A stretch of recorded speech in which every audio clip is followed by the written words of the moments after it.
Ode to a Nightingale by John Keats. My heart aches and a drowsy numbness pains my sense as though of hemlock I had drunk, or emptied some dull opiate to the drains. 1 minute passed, and the letherwards had sunk. 'Tis not through envy of thy happy lot, but being too happy in thine happiness, that thou, light-winged dryad of the trees, in some melodious plot of beechen green and shadows numberless, singest of summer in full-throated ease.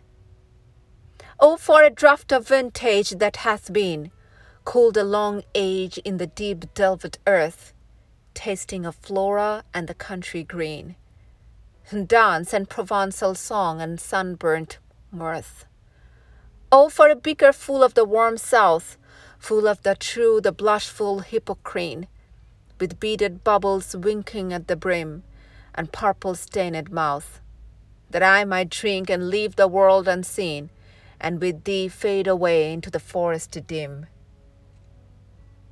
Fade far away, dissolve, and quite forget what thou among the leaves hast never known, the weariness, the fever, and the fret, here where men sit and hear each other groan, where palsy shakes a few sad lost grey hairs, where youth grows pale and spectre-thin and dies, where but to think is to be full of sorrow and laden-eyed despairs, where beauty cannot keep her lustrous eyes, or new love pine at them beyond tomorrow.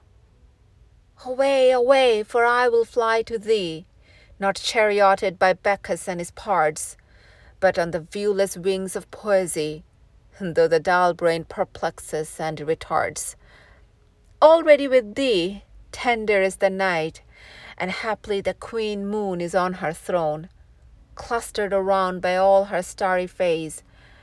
But here there is no light, save what from heaven is with the breezes blown, through verdurous glooms and winding mossy ways.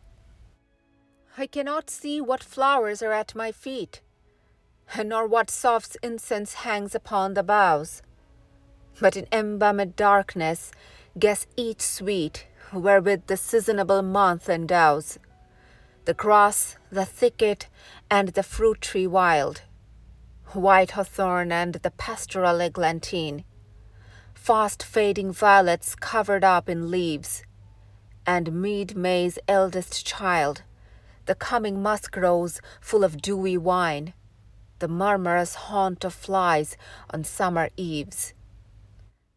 Darkling I listen, and for many a time I have been half in love with easeful death, called him soft names in many a mused rhyme, to take into the air my quiet breath. Now more than ever seems it rich to die, to seize upon the midnight with no pain, while thou art pouring forth thy soul abroad in such an ecstasy.